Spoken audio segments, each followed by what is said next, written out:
what are the boxes under the search results? I'm drawing a blank right now. But oh, you would ask me. Yeah, no, I don't remember. Anyway, there's all site links. Site links. Site links. Yeah. So We're experts. a poorly designed and poorly coded website cannot pull site links. Hey there, guys. It's Nolan Walker and Jason with the Webmasters. Howdy. This is a combination podcast and video, however you're looking at it. And today's discussion, we're going to go over web design. As some of you guys know, Jason is the creative director. And so I guess the first question is, it's kind of general. We'll go through some categories. First off, before I ask and start in on some dialogue on this, everything we do here is to help companies make profit. So if design isn't part of that, it's going to hurt your bottom line because it hurts your ability to optimize online. That's why you should listen to this series on it and kind of help yourself get comfortable with why you need design, even though you may or may not understand why or think you do. So I guess the first question, Jason, is why is it important? Well, it's pardon me. It's important to remember that design is not just how pretty it looks or whatever. Design is how it's put together. Design is how the information is structured. And you're accomplishing two different things with good web design. One is structuring your information properly so that Google reads it, knows who you are, what you do, where you are, and likes it, and puts you at top of search results. And then obviously once you get that top search result, you get that click and your customers go to your website, they go to it and it's pleasing and it's easy to find stuff. And so they stay and they look at it and then they call. So a good looking website can basically not optimize. Yeah, you can have the most beautiful website in the world, and if the underpinnings of it are bad, Google's going to ignore it, or if the content is bad, Google's going to ignore it. So one thing I run into all the time when I'm talking to you guys when you call up here is that man, you like your website or it looks good and you don't understand why it needs to be redone. But Google, a lot of the things that he's talking about, Google actually is able to parcel data better from the site if the coding's done better. And so that all starts with the design. And the design, the look of it is all this coding behind the scenes. If any of you have ever seen a page full of code, that's kind of where that's where they start reading that web presence, right? Right. And the ability for it to optimize. So do you have it? How about talking about schema code, for example? Schema code is actually a relatively new thing. It's only become big in the last 2 to 3 years. It's an extra layer or an extra set of attributes you can add to the code on your site that helps Google better parse what they're looking at. And an example, like one of the parcel data points. One of those is location. This is a big one, actually. This is, if there was only one form of schema code you could put on your site, your business type and location set would be the big one. And it tells them what your business category is, and then you have a specific structure that they want to see that describes your physical location, your address, city, and all that stuff. And even your phone number and things like that so are in there. I've got a question for you. So what's different about, so you've got, and guys, so from my perspective, I talk to people all the time about this. So what's different about what they have now and what's their phone going off in the background? What's different about what they have now on like a template? And guys, in case you're not aware, if anybody's listening to this, it's because you don't optimize as well as you should. So this is really just a trying to help you understand why and kind of help your brain get to the point to where you understand it. But what's different about what 99% of the people have on a template, even though their webmasters may have told them it's not a template, but it is a template? And so what's different about what they have and what we do on schema code? Well, hardly anybody. We actually jumped on to really high-end schema coding a couple of years ago, and we did a really deep dive on it and built it into our frameworks, which is frameworks are kind of the starting point of how we build sites. And we basically, for lack of a better term, we label at a code level everything on that site. This is the this is definitely your phone number, this is definitely your address, this is definitely your logo, this is definitely your company name. Okay, so definitely as opposed to Google having to guess exactly what it is. If right? you've just got, if you don't have schema, Google looks at your site and they have to kind of think, well, I think this is the correct phone number because maybe somebody entered a wrong phone number on some page. If it's Bob's home service company compared to Tom's home service company, and Google has to say, well, is it Bob or is it Tom? Say, well, Tom didn't tell us. We think this is his body content. We think this is his address. We think this is his logo. Yeah. But the other guy they know. Yeah, the other guy they look at and they're like, bam. And they like that better. And they like it when you make it easier for them to figure out who you are. And there's other things. There's another form of schema that's really useful for reviews. Like when you have reviews on Google, Facebook, whatever, you can, there's a form of schema that you can put in your aggregate rating, like your 4.5 or 5 stars or whatever you've got.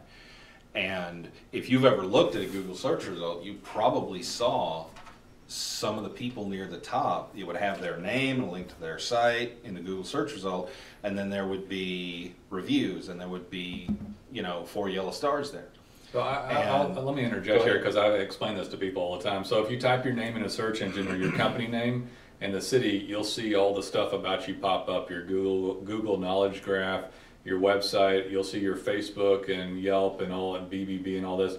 Facebook, Yelp, and BBB and Home Advisor and all that have aggregate star rating next to your listing on their site with your reviews popping up. The difference is that you normally only see that on national company websites or really well done stuff. And local sites still to this day probably don't have more than like 5% of them that have it. And so it's actually on your website those 5 stars pop up. So you get as many keywords as you can, number 1, but let's say you're number 4 for a keyword, you're the only guy with 5 stars sitting next to your name. And it draws the eyeball like right down to it. Not only that, Google gave you a better grade for it. The conversion's higher. It does all kinds of cool stuff. Yeah, when your customer's looking at that list of search results and you're the only one with those stars, like you said, the eye goes there and they say, oh, this one's got 5 stars. And that's the one they click on. Yeah. Even if maybe it's 2 or 3 instead of number 1. So what we're talking about is actually some of the experts in the industry doing this here, which we've paid money to have these human resources here in this level design. And other people you talk to are just lip servicing saying, yeah, schema, yeah, SEO, yeah, this stuff. And this is actual stuff that we do in here. And I know beyond a shadow of a doubt, after doing this for almost a decade with this business, that I don't know of anyone doing schema to this level. In fact, we went and looked at national websites one time and compared ourselves to name brand American brands you've heard of, and we had a higher level schema going into a little local site than the name brands had. We did that about a year ago. Yeah, because we did a seriously super deep dive on schema and incorporated it into everything we did. I got to tell you something. This video or podcast is good enough for industry experts to sit there and glom information off of it. One of the reasons I don't like doing them, but if you are glomming information, this is a good one. You can learn how to be a better web company by listening to us on it. Okay, so let's go into some more basic stuff like semantic markup on it. What is semantic markup and why does it matter? If anybody out there's ever looked at done the view source on a web page they were looking at, you saw a whole bunch of gobbledygook you didn't understand, and you saw a whole bunch of stuff inside caret brackets where you got a little caret bracket and then you've got like a header or a P or a div and then another bracket. So say it's some guy listening that owns a company and doesn't care about any of that. Yeah. So why does he care? Well, I'm getting to that. Yeah. And it used to be that stuff didn't mean anything. It was just gobbledygook. And then semantic markup is a little bit like schema in that it helps tell the search engine what the parts of the page are. And again, as with schema, Google likes to see that, and they give you credit for basically making their job easier. If they look at the site and it's not generic markup, it's semantic markup, telling them this is the header, this is the body content, this is the H1, H2, H3, and those are the header labels, and that tells them that, like the H1 tells them this is the subject of this page, and the H2 tells them that that's a related subject but not as important, and on down the line. And that gives them a better idea of your business. They like that structure and they grade better for it. I want to draw a correlation here on this is that, so what he's saying is that this parceling of data goes into like body content, and even though this is a web design discussion, if you can go write great content, and by the way, content's a whole different category. But great content, we have 9 people writing, and you think you write good content, but it goes on a whole different scale. But without the same semantic markup, Google's not going to judge your content as well. And so I'll get people calling me all the time that say, hey, you do this, you do that. Go, hey, I'm calling to dictate what I want you to do in your professional services, even though I don't know I don't know how to do what you do.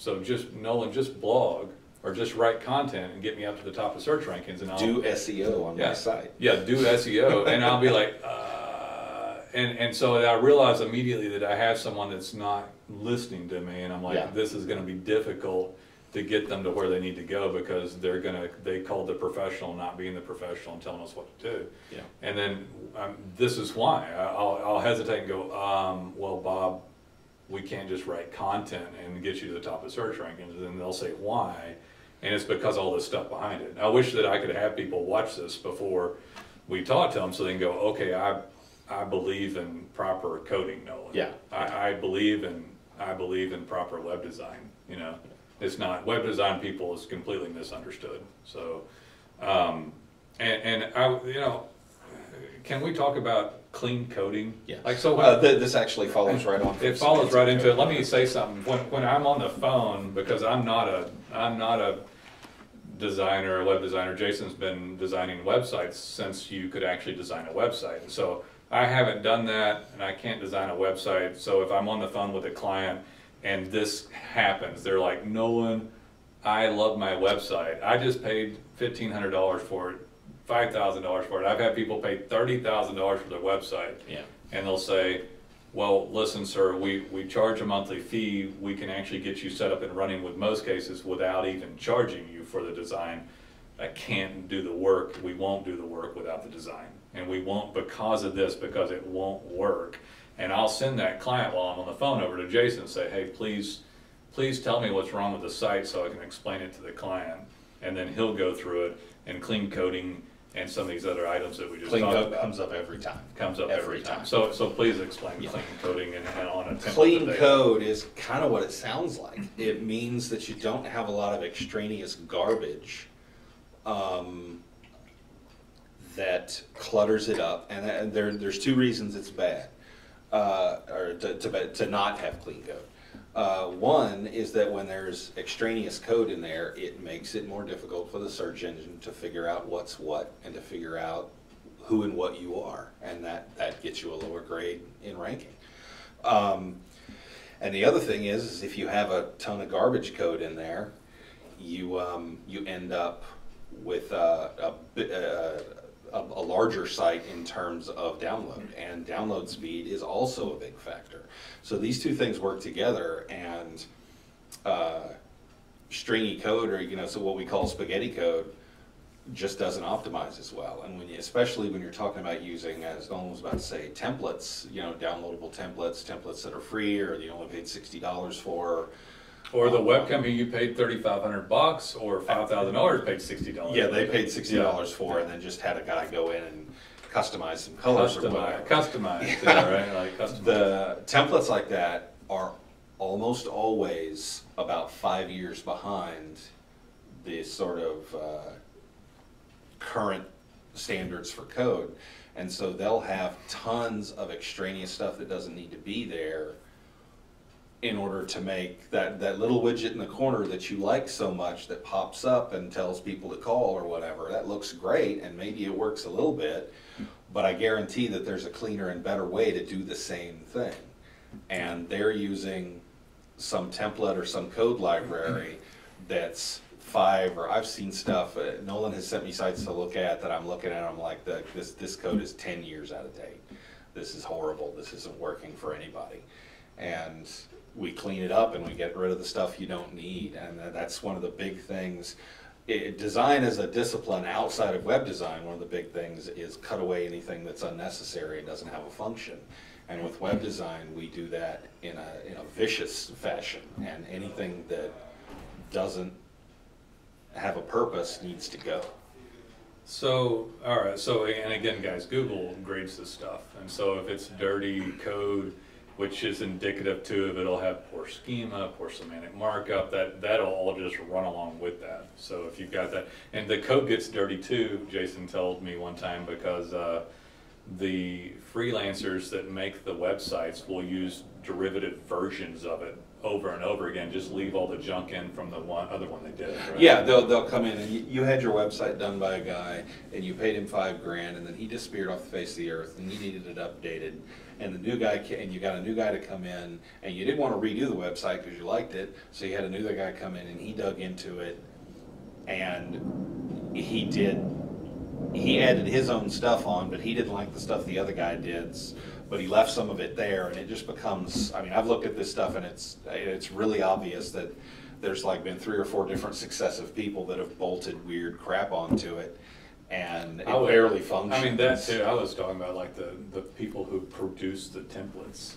Like the templates themselves are all weirdly coded. Yeah. Oh, well, a lot of times templates are open source. Yeah. And open source is great in some ways. It Yeah. can help develop really cool stuff, but open source tends to be a committee of people all adding stuff in. Right. And the same thing happens is different people work on it, and it becomes really sort of it becomes sort of schizophrenic, and it just doesn't work as well. Google gives you a bad grade because it's all sloppy and it's taking up server space, and it's taking up server space. Their algorithm is having to work harder to figure out what it is, and So I tell you, so a couple of things here on. Well, for one thing, I want to kind of do a recap, but the grade is the important thing. So Google starts at the design level and then grades you, and then everything else has to be done properly, but that's for another episode. That's for a different time. But your content, your Google account work, your links, your citations, your regular ongoing work in blogging and social media and reviews and all that, but they're going to grade everything. And if you had a 5-legged racehorse and it was missing a leg, or 4-legged racehorse missing a leg, I'm just saying 5 because there's so many different categories, but you just can't take legs off of it and go, hey, I want to optimize, but I'm not going to give you a major component to optimization, Google. We're just going to fall completely apart on that. And if your competitor decides to say, hey, we're going to be the best at everything we can do, and they're obviously going to do better and get a better grade from Google. So if you take away a quarter of what needs to be done, it's going to be really tough it's not going to do 25% less. It may not even show up because the competition is so fierce in these markets. Yeah. In some markets, we have millions of people in the market, and there are literally thousands and thousands of the same type of business. Yeah. And so you can be in a smaller market too and still have dozens and dozens. There's only like 5 spots you want on mapping and 5 spots you want on organic. You need as many as high as possible. And if you decided to shirk this, not understand it, throw your fingers in your ear, call and yell at people, if you guys are here listening to us, you're obviously already kind of tuned in better and go, hey, I'm wanting to seek out knowledge that's better. And so that's where people find us in the first place, right? So they get messed around, they don't trust people, and you could not have had this conversation with the people that telemarket you on the phone, or people that you've run into that you all of a sudden that's one of the problems. I think, I'm telling you, I'd say most of the clients that I ever run into eventually buy services from those that seek them out. Yeah. I always tell the people this, the one thing that all web companies have in common that you've heard about that have a lot of clients is they're aggressive marketers. All of our clients come in through organic measures, whether it's somebody watching a video or podcast, listening to podcasts like this, or if they found us on social media, or of course organic top search rankings. And so that's how our clients come to us, and there's typically a more informed, smarter client, a guy wising up, right? Yeah, exactly. And the one thing that I want to come back to too is, so it's a grade, it's important, and it's important that you know, what the client's opinion is versus what is the actual deal. So if you think you don't need web design because you arbitrarily decide not to, it is your job as a business owner to do the best for your business, to invest time to get educated. Like if you made it to the end of this, to say, hey, I'm going to educate myself as to why the marketing's important in the different aspects. So if what your opinion is versus what's actually going to happen, I don't care what Nolan and Jason say, I'm going to do this cheap design and I'm going to go get somebody to do what I told them to do, which was to slam content into it. So if that's the tactic, it won't work well. And then eventually the small amount that we charge per month based upon what the results are is you've got to err in light of marketing. One of my biggest crusades on this in life is to express upon small business how important marketing is. The number one thing that I see that's a failure is marketing. If you get the phone to ring and you get leads, everything else is mo better, right? Right. I mean, it's like, if the phone rings, and that's why we're doing it, by the way. We're here putting out quality content, quality video, quality podcasts, because it is going to help our clients. We're doing the best we can, and then that's going to drive more people into our business. Right. So you're going to have to do the same thing, and you're going to have to figure out some of this stuff so that you can do the same in your business, and we'll help you do that. So trusting some professionals and giving them some, once you find somebody and you get educated, you're like, okay, these guys I believe in can know what they're doing. So yeah, I guess, and then to sum up this series, you want to give like just a summary of what we talked about and kind of why it's all important, from schema to semantic markup, clean coding. Yeah, sure. What Google does, and just like a 60, 90 second maybe, yeah, or 2 minutes. Design isn't just how it looks, it's how it works. And that starts at the code base, and that starts with clean code, semantic markup, and schema. All of these things combine to give Google what they want, which is a fast loading site, a site where information is well structured and clearly delineated, and where the information is what we call canonical, like this is definitely your address, this is definitely your phone number, and there's no ambiguity for them in how they view that. And then finally, we'd get to the part where it does look nice. It is something the client wants to engage with, where your customer, your client wants to engage with, wants to look at, wants to read, and finally wants to click that phone number and call you and request services. So conversion. Yeah, conversion. Yeah, well, if you want all that in one word, it's conversion. Yeah, so ultimately the goal of everything is to just show up online and get calls. Right. But again, design is important so that Google will give you the best grade. You want to knock a leg of the horse out and you're going to have a hard time with the competition. I guarantee you there's somebody in your market that's grown savvy. It's like, I'm going to get those organic rankings, by God. I'm going to get that map placement. I'm going to get as many as I can. I'm going to get reviews. I'm going to get all the organic I can, and I'm going to invest some time into my marketing, and I respect web design. One last point I wanted to make is that Google rewards effort. Yeah. I don't mean the effort you make when you go out and actually do your job and do your business. Yeah, right. You could be the best in the world. It doesn't. Yeah. They reward that effort on your website and on your internet presence. When they see, if they see a template site with sloppy content and sloppy code, they say that person didn't put in any effort. But when they see all the things we're talking about, clean code, semantic markup, schema, nice looking design, nice structure, they say these people put in the effort, and that's why you go higher. I'll say one other thing before you sum up. That effort translates, because it translates into a better user experience on the Google search platform or Bing. And so the more the data is parceled, they can actually pull into the search results better data. They know it's your logo. They know it's your description. They know it's the header.